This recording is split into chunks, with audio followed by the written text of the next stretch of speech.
Hi there. So there has been a lot of talk on how AI is going to disrupt and how SaaS companies will be dead. And is there an opportunity? Now, I started investigating, tried understanding how the models are evolving. Recently, Salesforce made a big change in their approach into the business model. Then Anthropic came up with Mythos and then withdrew that. So this particular discussion is more to facilitate that what should you look for in a company when you're trying to make an investment, and partially it will also give you guidance on what are the possible opportunities will emerge, and if you're in tech sector then how should you position yourself going forward.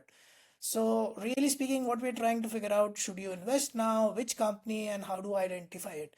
And this is not so much about Indian stocks, it's more about the SaaS companies which exist in US, how the sector is evolving, how can you put a screener. Now, in a separate video, we will also talk about what to do in IT services companies which are primarily Indian, but this is more about US stocks.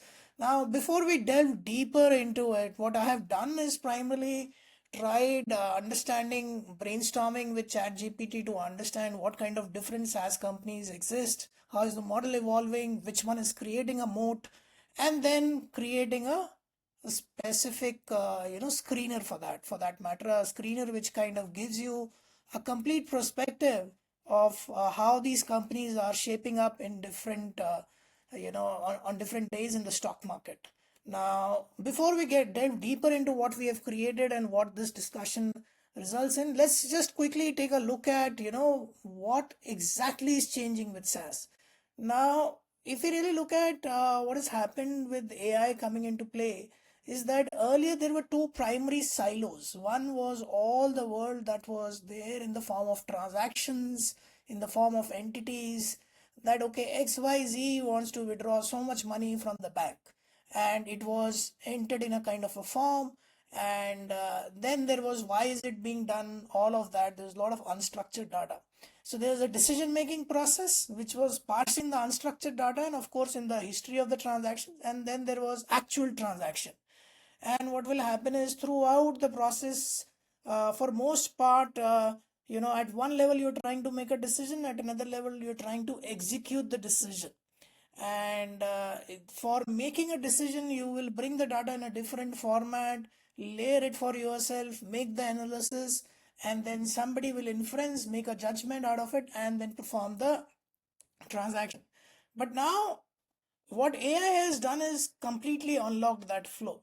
It has now given you the ability to talk to it in a very natural language, analyze the data by itself, and then make inferences also based upon whatever are the smarts that have been built into it. And for that matter, if there is interoperability, it can execute that task for itself.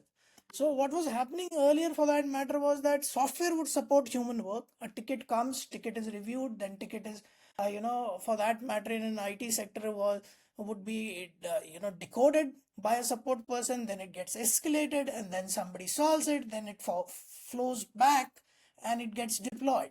But now, for that matter, it can come directly into the system can analyze it, system can heal the software and deploy a new version. That's exactly where the industry is moving. So what we're talking about is that AI agents execute and orchestrate work. Of course humans would be needed, and where all humans will be further needed, it will unleash a wave of innovation is what we can assume, because humans are very very smart beings. They will figure out what to do next. It will take some time, but as the industries which are the downstream industries start adopting AI, new processes will exist, and there humans will play a more critical role, and agents will continue to do what they are good at. So humans will continue to be there in the judgment, set direction, and approve. And workflows will become more dynamic. Wherever there was redundancy, that over here you have to click the button, you have to analyze this, all of those places, agents will start taking over. And value comes from speed, outcomes, and compounding. This is very important. What do you mean by speed? Speed of innovation, speed of how quickly can you adapt. That is what this is all about. Now, in essence, what we are saying, that the new way things are working is that task gets embedded in the workflow, that is where the human task was all being done, like one person does this, another person actually does this. But now workflows are getting redefined. As the task comes, somebody raises a ticket, agent takes over, some other agent tries to decode it, and human judgment takes a call that yes, this is the right fix, and agent fixes it and it gets deployed. So what is happening is that a significant part of the work is going to be done by agents, and that will redefine the entire workflows, be it in banking, be it in healthcare, be it in any other industry vertical. But that will also require to change the structures. It will disrupt the existing structures, and it is also a new way to do work. So the whole world of work is expected to change. So while it is going to cause pain, but it will also be an opportunity. Now, with that intent, let's say that we understand this at a very abstract level, the way I'm talking about, let's just look at it, because that what do existing companies which are today working, be it as Salesforce, ServiceNow, ADP in different sectors, what do they have it in their core processes, and how they are evolving, and what is their score on being really, really ready for the next gen, and what the kind of opportunities that it might unleash. So I shift to how ChatGPT helped me classify these companies, and then what is the score that it is currently giving, and then I'll show you a screener on how you can track all of this in the market. And the same process once we have understood these SaaS companies, because what do the services company do? Services companies work on top of these particular areas. They customize this, they do implementations. What do services company, where the opportunity exists, we will talk about it in the next video, but this one is more about the US company. So let me shift to my ChatGPT. This is more about how the screener works. We'll come back to this. So what it did was, the first and foremost, based upon the discussion that I had with ChatGPT, it kind of gave me a very good way to think about it, and it gave me a framework that if you really look at any SaaS company, what does it do? It encapsulates the data and the workflow to complete, the transactions that exist in the human world. And but what is happening when we are saying that now agents will take over? How many of these companies are in a position to actually apply AI? And applying AI means that they should own the workflow, they should own the data, and they should have the competency to drive the AI readiness.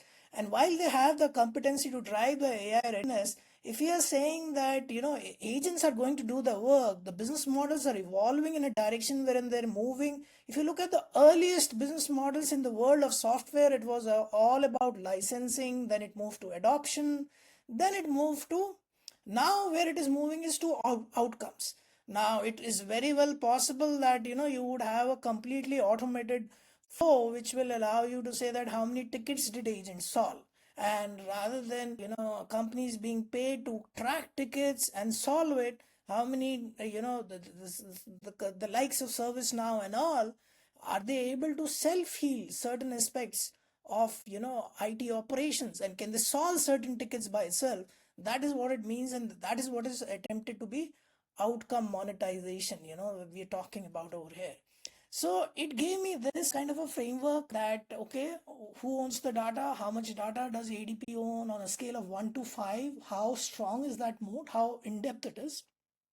How much they're embedded in a workflow? A company like ADP, or for example, in context of an Indian market, if we're talking about Oracle Financial Services, they are completely embedded. Today, if you withdraw ADP as a plug from the market, the payrolls of the world will not get processed and everything will collapse. And it's not easy to move that workflow inside another company. So, what it is trying to rate is that these are companies with very, very deep moat. It is not possible that today the workflow was existing inside a partner, and then you will be able to move it somewhere else and agents will do it. So their moat is very, very strong in terms of the fact that they own the data and they own the workflow. And if they own the data, what it gives them tremendous leverage is that they have the ability to tune their entire process of inferring and crafting judgments and then crafting outcomes using that particular data and the workflow. Take for example what partially Stack Overflow succeeded in doing, that as it moved, the markets moved from being community driven development process to a process which is all managed by Claude.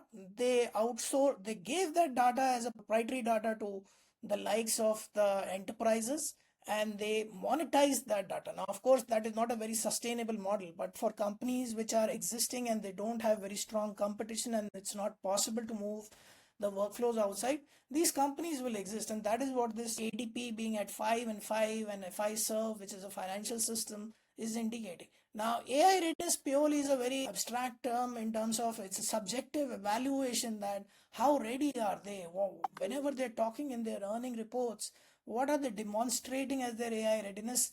Are they able to do the judgments? Can they reduce their operational cost? That is what it is. And can the outcome be monetized? So what it means in case of, for example, ADP, ADP has a very strong, it's a payroll engine, it's a payroll system. I worked with them. They're very good at data workflow, but it's a very strong, people driven organization. It requires a lot of people and operations depth.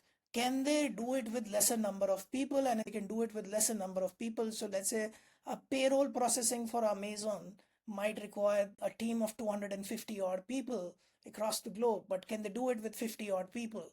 And can they, so that is what it means, that can they can they bring down their operations, or can they completely automate that entire thing? So that's what it is. And it has classified it into three primary categories. One is this kind of a set. Then there is another one in which it kind of indicates that companies like Intuit, Workday and all, wherein there will be the data and workflow is owned by them, but the AI can improve the outcomes significantly. And there would be a lot of other companies which can start competing for it. So that's what the transition SaaS is.